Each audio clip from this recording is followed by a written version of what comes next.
You're watching South Asia Newsline and here are the top stories we are tracking for you on Monday, the 9th of September. PM Modi meets UAE Crown Prince Al Nahyan to boost ties.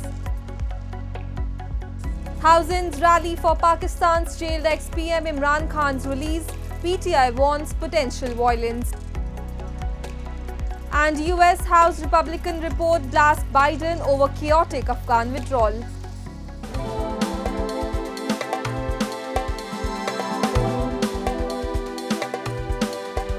And now for all the details. Abu Dhabi Crown Prince Sheikh Khalid bin Mohammed bin Zayed Al Nahyan, who is on a two-day visit to New Delhi, met Indian Prime Minister Narendra Modi and held discussions on entire spectrum of ties between India and the UAE.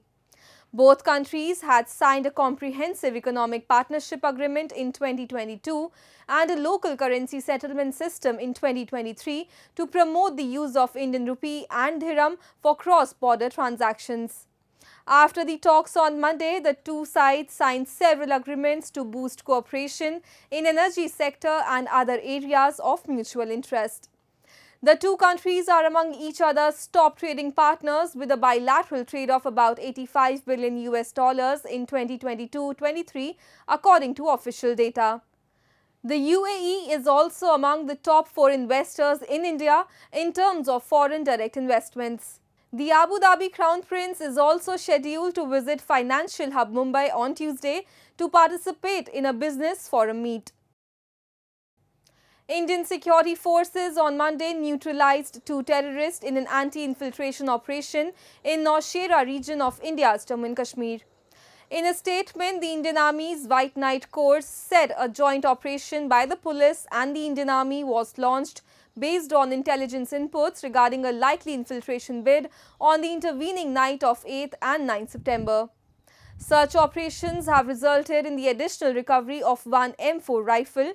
So far, 2 AK-47, 1 M4 with sight, 1 pistol, 8 grenades, assorted ammunition, personal clothing and miscellaneous warlike stores have been recovered, the statement added. The infiltration attempts by foreign terrorists come as the federally administered territory is gearing up for assembly elections after 10 years. The border region will witness elections in 3 phases, with the Union Territory holding the first phase of voting on 18th of September. Moving on, thousands of supporters of Pakistan's incarcerated former Prime Minister Imran Khan gathered for a massive rally on Sunday and protested against PM Shehbaz Sharif's government and demanded Khan's immediate release. The crowd was seen chanting slogans in Khan's support.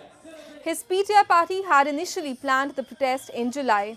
However, it was postponed twice due to the denial of permission by authorities. The party also vowed to stand against a military trial against Khan and warned that PTI's verbal struggle could turn into a bloody struggle if Khan is not released. किसानियों सुन लो, 1 से 2 हफ्ते में कानूनी तौर पर इमरान खान रिहा ना हुआ तो खुदा की कसम हम इमरान खान को भी खुद रिहा करेंगे। तैयार हो? तैयार हो? हक के लिए तैयार हो? मैं आपको लीड करूंगा। मैं आपको लीड करूंगा। पहली गोली मैं खाऊंगा। आगे मैं हूंगा। पीछे नहीं हटना। While the region of POJK boasts the capacity to generate substantial hydropower, its residents continue to grapple with crippling power cuts. The situation has severely impacted economic activity. A report. Residents of Pakistan-occupied Jammu and Kashmir are facing increasing frustration over the persistent power cuts that have crippled their daily lives and economic activities. Despite a decrease in electricity prices following deadly protests in May, load shedding has become even more frequent. A local businessman said, even when there is electricity, it is difficult to run a fan due to low voltage. This is severely impacting businesses. He highlighted the urgent need to upgrade the region's outdated power infrastructure. Structure वही पुराना है, लाइनें वही पुरानी बिछी हुई हैं, तलब ज़्यादा बढ़ गई है और निज़ाम जो है वो अपग्रेड नहीं कर रहे हैं, निज़ाम को इन्हें बेहतर नहीं कर रहे हैं, वही इन्हें फॉल्ट लाइनों में वही पुरानी वही इन्हें लाइनें जो बिछी हुई हैं।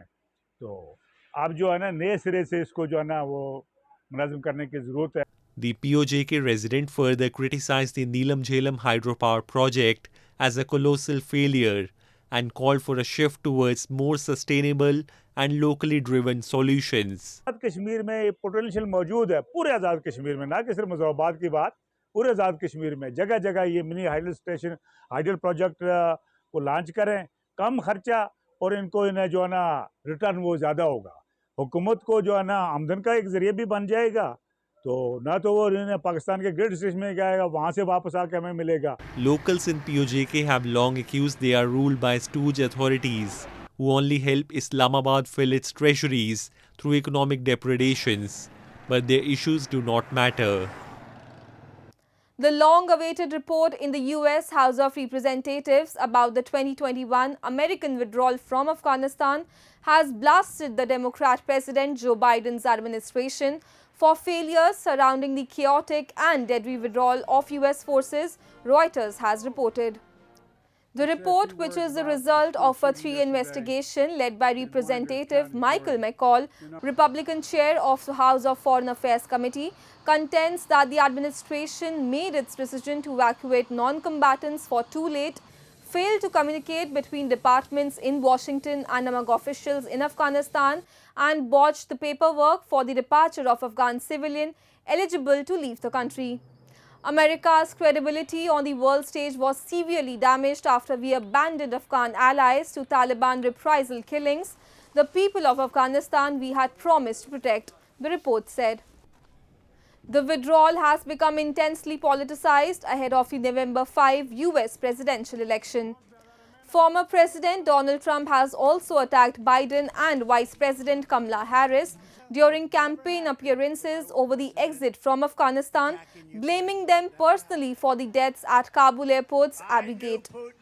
However, Democrats have insisted that some blame for the messy end of the war should be laid at the feet of Trump, who began the withdrawal process by signing a deal with the Taliban in 2020. Bangladesh Chief Advisor Mohammad Yunus this past weekend called for a fast-tracked third country resettlement of Rohingya Muslims living in the South Asian country as a new wave of refugees flee escalating violence in Myanmar. The call to expedite resettlement efforts was made during a meeting with the International Organization for Migration, in which Yunus, head of the interim government, said the resettlement process should be easy, regular and smooth. Around 8,000 Rohingya have fled to Bangladesh in recent months as fighting intensifies between Myanmar's ruling junta and the Arakan Army, a powerful ethnic militia drawn from the country's Buddhist majority. The new arrivals add to the more than 1 million Rohingya refugees already living in overcrowded camps in Bangladesh, Cox's Bazar district, most of whom fled a military-led crackdown in Myanmar in 2017. The Rohingya refugees have little hope of returning to their homeland, where they are largely denied citizenship and other basic rights. The Sri Lankan Navy this past weekend detained 14 fishermen from India's Tamil Nadu and seized their 3 trawlers on allegations of trespassing into the territorial waters of the island nation. The Lankan Navy claimed with this recent apprehension, a total of 50 Indian trawlers and 359 Indian fishermen have been arrested for alleged poaching. Tamil Nadu Chief Minister M.K. Stalin on Monday wrote to India's Foreign Minister S. Jaishankar requesting him to intervene to ensure the release of all the fishermen and secure a waiver of the hefty penalty imposed on them. He also urged the centre government to initiate measures to revive the India-Sri Lanka Joint Working Group on Fisheries. India and Sri Lanka share an expansive oceanic border without a clearly defined demarcation. Fishermen from both countries frequently stray into each other's territory while netting their catch and end up spending years in jails. That's all in tonight's edition. We will see you same time tomorrow. Good night.